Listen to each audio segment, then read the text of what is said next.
I just have to do a little Tongan introduction here. Whakatapu ki he o tua mawhi mawhi. Whakatapu ki hono whalitapu. Whakatapu ki a hoeki mo ha mata pule. Whakatapu ki he whaiwhakau o sautata o setuata o sautata o whaiwhakau tokakoro. Pea mo haa whaiwhakau kotoa, Kalina, whakatapu ki he setuata, pea moe kainga lotu kotoa. Whakatapu ki he talaro, mo whine mui, e ki he whanau. And that's the end of my Tongan. Just today. Isn't this story of blind Bartimaeus a great, great story? Someone says, since the Reformation, we've been really good at splitting into different groups and fracturing apart. We're used to that in our tradition. The Uniting Church, however, is coming back together in 1977, but Tongans also are used to splitting apart. There's lots of different churches in Tonga. And someone suggested that the origins of all these different denominations and all these different splits occurred when all the men who were blind and had been healed met each other together. At first they were all excited about the miracle of sight that Jesus had given them.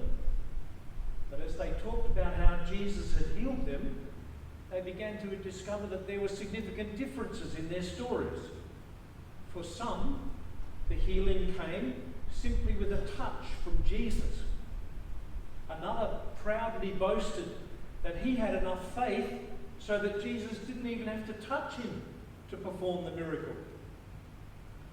Another meekly exclaimed that Jesus not only touched him twice, but also had to spit on his eyes in order for him to see clearly. The final one felt really embarrassed to admit that even though a touch wasn't part of his healing, Jesus' spit wasn't even enough. Jesus mixed his saliva with some dirt and put the mud on his eyes, and then told him to go and wash in a pool of water. Since each one thought that his healing was the normal way and the better way than the others, they divided into spittites and non-spittites, muddites and non-muddites, touchites and non-touchites, and denominationalism was born.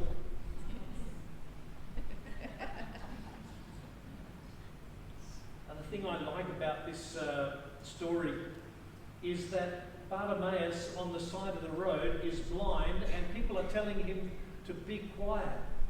Just, pipe down.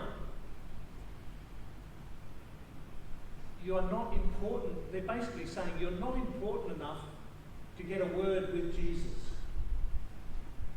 But Bartimaeus is not dissuaded and he keeps shouting out. He keeps calling out, hoping that Jesus will respond. And of course, Jesus stops and stood still and says, call him over. Bartimaeus didn't give up shouting, didn't give up calling for Jesus. His communication was crystal clear.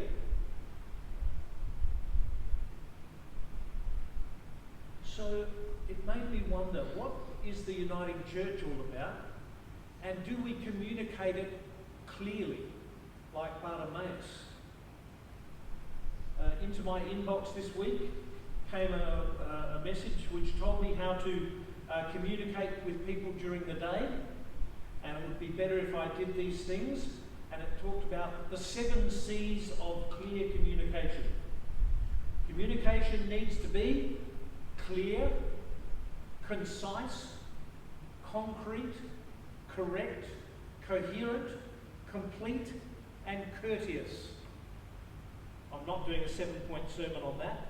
I just thought that was clever. Oh, C for clever. That someone had thought of that. Clear, concise, concrete, coherent, correct, complete, courteous. We are a diverse community in the Uniting Church. What do we have to say, and is our message clear? Well, and this is partly for our Tongan friends, since you can learn a little bit about the Uniting Church today. We're an Australian church. We're inclusive. We stand for more than just theology alone. We are ready to go the extra mile, caring for and supporting those within and outside our congregation. We're a church that values social justice. We're a church that talks about a way of life.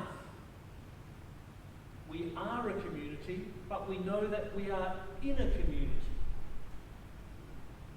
And we do an awful lot as a church that we don't pull into our story and make work for us.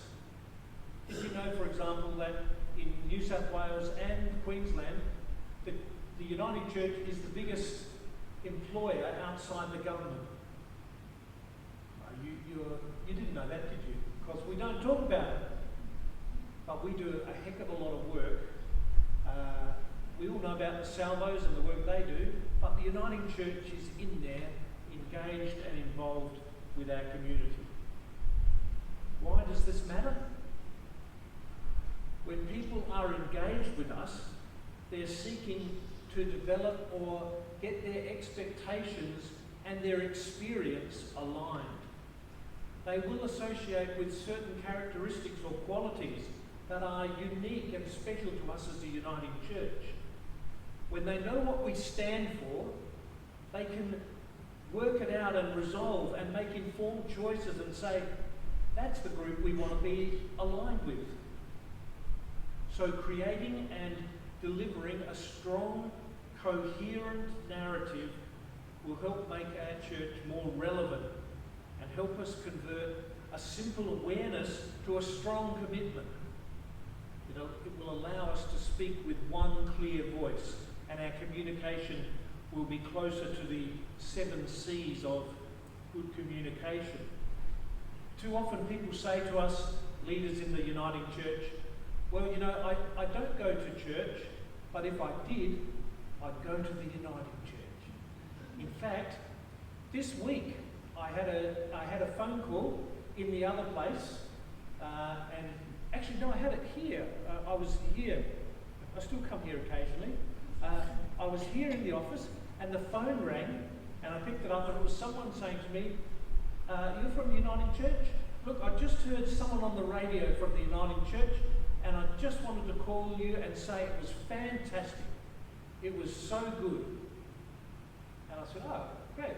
Where are you? I'm down in Alice Springs, and they had heard Emily Hayes, the newly ordained and inducted minister down there, speaking on the radio about something, and it had caused them to ring up and say, that Uniting Church, you know what you're about, and we got a big tick. It was great.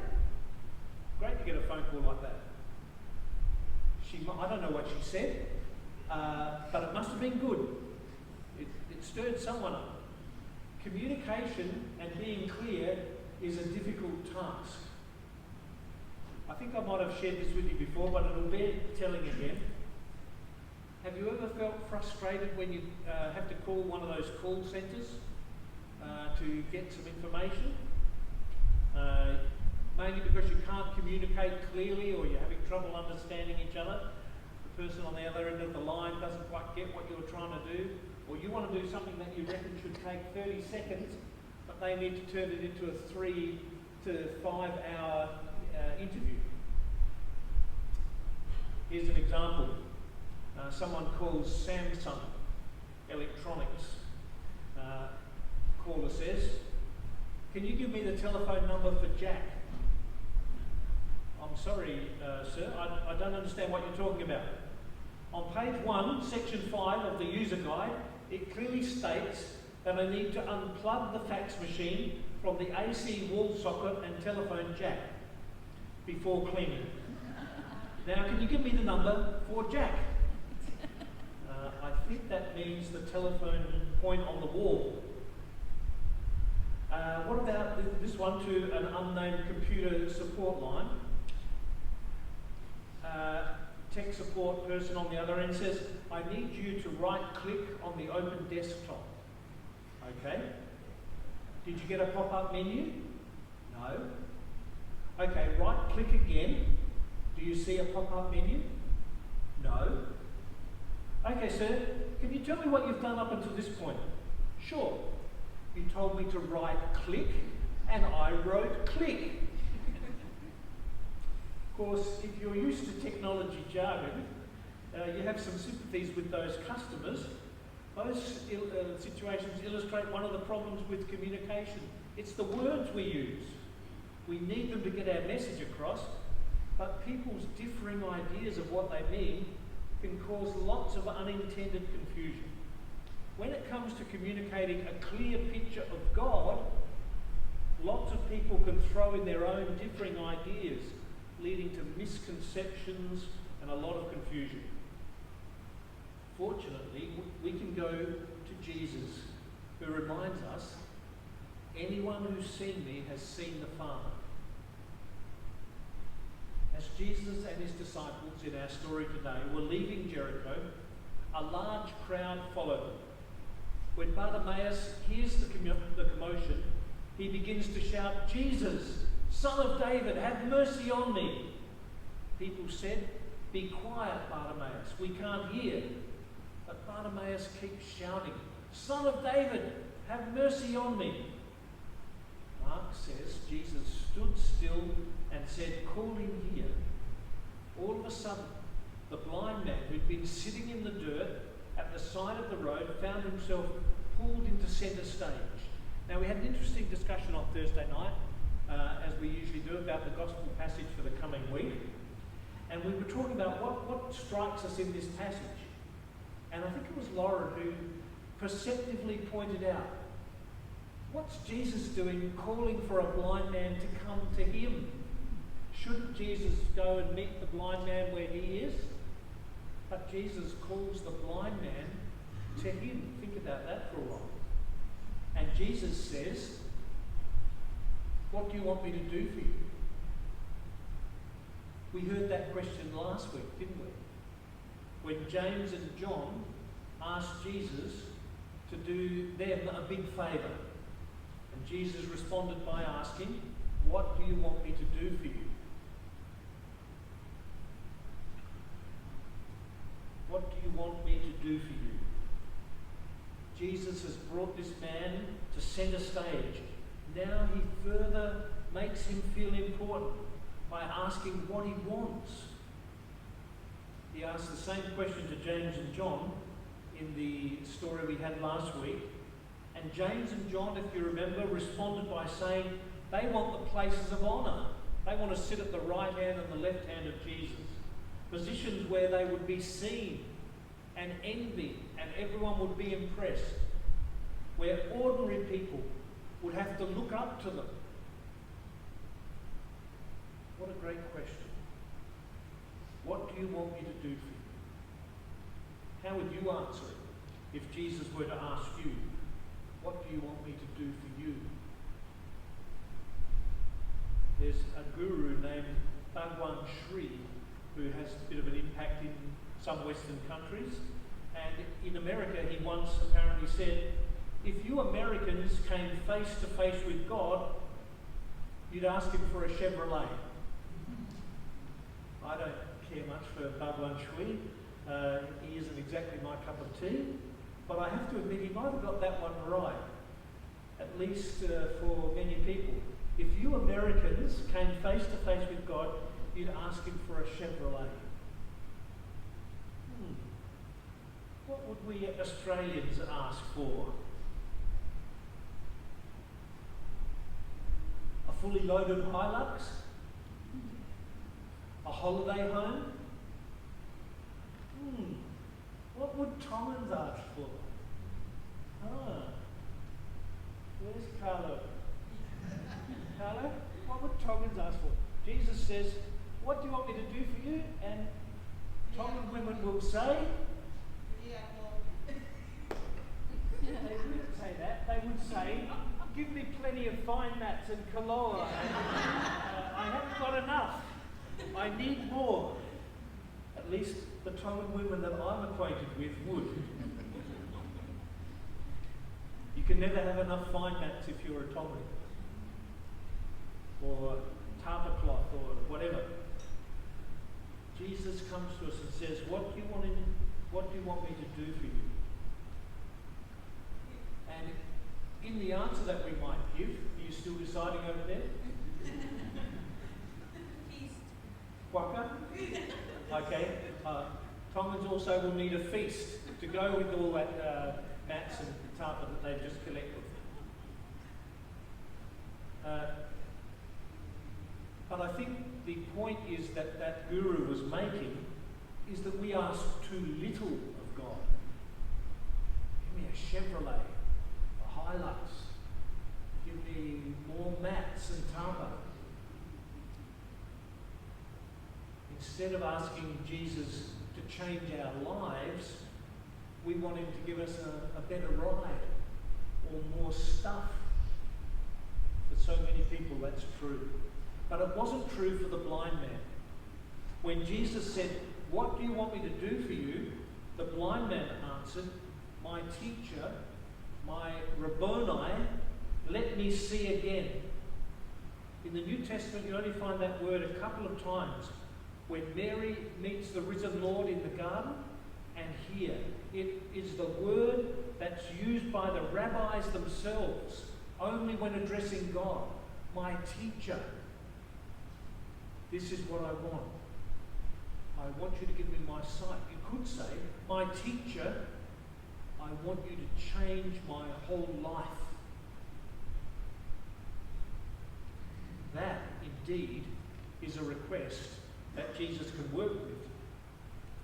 Giving someone a new life or a new lease on life. Let me see again. The blind man's position is very different to the one we found last week with James and John. He asks not to be seen by others, but to see. Not for honour that will come to him, but for vision that he can have. Not to be superior to ordinary people, but to become ordinary himself and be able to live life as others do. Not to rule over others, but to join them in the experience of normal life. So Jesus says to him, go, your faith has made you well. Mark tells us that immediately the blind man regained his sight and followed Jesus on his way. On the way where? On the way to Jerusalem. Jericho is just a few miles from Jerusalem, and Jerusalem is where Jesus has been heading for some time. Jerusalem is where Jesus will die.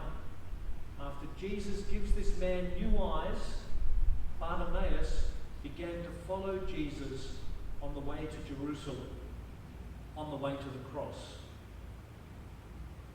So let me finish this sermon, this malanga, this morning by asking a question. It's an important question. When Jesus asks you, what do you want me to do for you? How will you answer?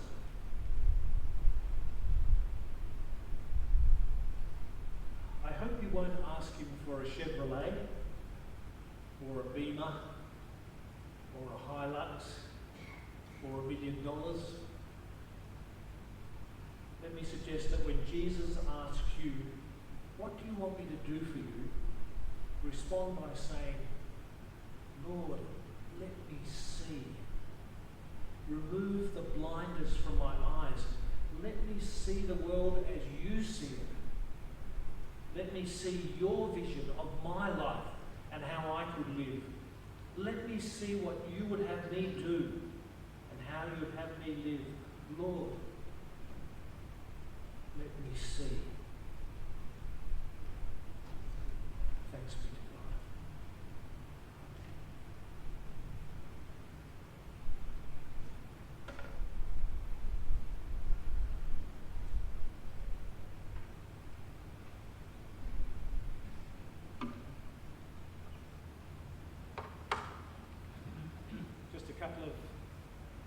couple of small songs to enjoy. This one is Bless the Lord, and your part goes like this. Bless the Lord, bless the Lord, bless the Lord, there is no other God. All together. Bless the Lord, bless the Lord, bless the Lord, there is no other. My sisters, bless the Lord, my sisters, bless the Lord, my sisters, bless the Lord, there is no other. My brothers, bless the Lord, my brothers, bless the Lord, my brothers, bless the Lord, there is no other. You Tongans, bless the Lord, you Tongans, bless the Lord, you Tongans, bless the Lord, there is no other. Palangis, bless the Lord, bless the Lord, you Palangis, bless the Lord, there is no other. All people bless the Lord, all people bless the Lord, all people bless the Lord, there is no other God. Very good. And let's sing this other one. I'll tell you how far we've come in COVID times. I don't know if you remember this one, but here's the little song that I learned when I thought, I've got nothing else to do during COVID, I'll learn to play the ukulele. And I learned to play this one, and I tried to play it on a ukulele this morning, I've forgotten it. We've moved so far, but it's a good fun song. We've only got English on it. We've only got English. There's some African words as well. So let's try this one. Know that God is good. Know that God is good. Know that God is good. God is good. God is good. Know that God is good. Know that God is good. Know that God is good. God is good. God is good. You know, there's lots of churches around the place now where you go in and they always start with, God is good. All the time. And all the time, God is good. here's the sung version of that. Know that God is good.